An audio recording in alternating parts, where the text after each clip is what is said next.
challenge facing the zinc countertop industry is simply understanding the difference between the four basic fabrication methods, their limitations, their strengths, and how they differ from one another, and ultimately why their pricing differs. All zinc products are not created equally. It seems that every technique is trying to mimic another, so what are you to believe as a consumer? Here I will try to break down the basics of these four techniques: sheet metal, cold cast or artisan cast, slip cast deposition, and French Foundry Cast. So the most common and economical method is sheet metal. Small shops use metal breaks to bend sheet around a substrate of plywood, which is usually built up to 1.5 inches thickness. Sometimes the two are bonded together with adhesive and sometimes not. Decorative nails can be used to hold the sheets in place or add visual interest, but because sheet metal can only be extruded in a straight run or laid flat to create a curve and plan, complex geometries can be difficult to achieve with this conventional fabrication method. Breakform sheet metal severely limits design options to extrusions or square profiles that make up curves. So most customers think that all metal countertops are made this way, but you cannot achieve compound, complex curves and geometries from breakform sheet metal. It's just not possible. It may appear to be the most affordable option for many, but it is the most dissimilar from the other three methods that I'm going to discuss. If you receive a sheet sample with regular rectangular corners, know what this sample is trying to say.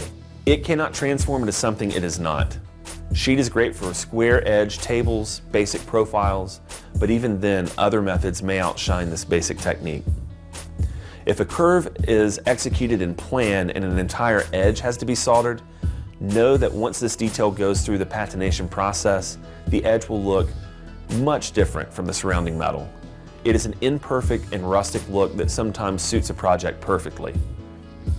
I'll also quickly note to be aware of galvanized sheet steel here, which is a huge no-no for food safety, and I'll be talking more about that in a later post. A fabrication method that has gained popularity in the last 6 years is a process called cold casting. Sometimes referred to as artisan cast or by other names, this method was developed as a less expensive alternative to slip cast, which I'll discuss in a minute.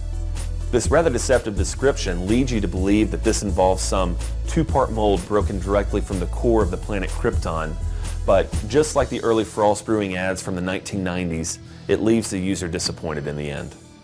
It is just an epoxy resin with metal flake mixed in, sprayed onto a surface of a substrate or a core. It does not react like real, true, genuine metal, but more like plastic. And if you set a hot object on the material, which has a heat deflection temperature of 120 degrees Fahrenheit, you will be disappointed. It should not be used for everyday surfaces, but has a place in decorative accents. Once you touch this material, you can feel that something disingenuous is going on. I do not recommend this for counter surfaces, so if you receive a sample that looks too good to be true, ask about the qualities I've just listed. Other metallizing deposition methods popularized in the last decade, sometimes referred to as cast or slip cast, fail to take full advantage of the strengths of this technology, which is emulating the original products from France that we will take a look at shortly. This tremendous process currently uses a substrate made of plywood and other hardwoods built into a form, then gradually layered with thin deposits of metal to achieve a desired thickness. So there is no casting into a mold or two-part process involved at all. This is the most expensive of the current American manufacturing techniques, but it is also the most versatile. In future posts, I will discuss this method further, but of all four methods discussed here, this one has the most promise. The last method is a technique from the 1880s that produced the original bistro tops in France. By truly casting small sections of real pewter trim in dangerous foundry work molds, cooled pieces are joined to larger sheets, laid over a wooden substrate, then soldered together in a labor-intensive process. If a new trim is desired, you must create a new mold. Often these beautiful projects are smaller or require 2 to 3 times the amount of lead time to receive, if at all possible. In general, the technical requirements for modern bar tops and the lead time and overseas coordination with French manufacturers makes this option less obtainable for customers needing support and responsive turnaround times. It's less flexible in terms of design possibilities than metallizing deposition, but some enjoy the charm of this original technique. The French produced gorgeous tops, which has led to a renaissance of metalworking ideas in the United States.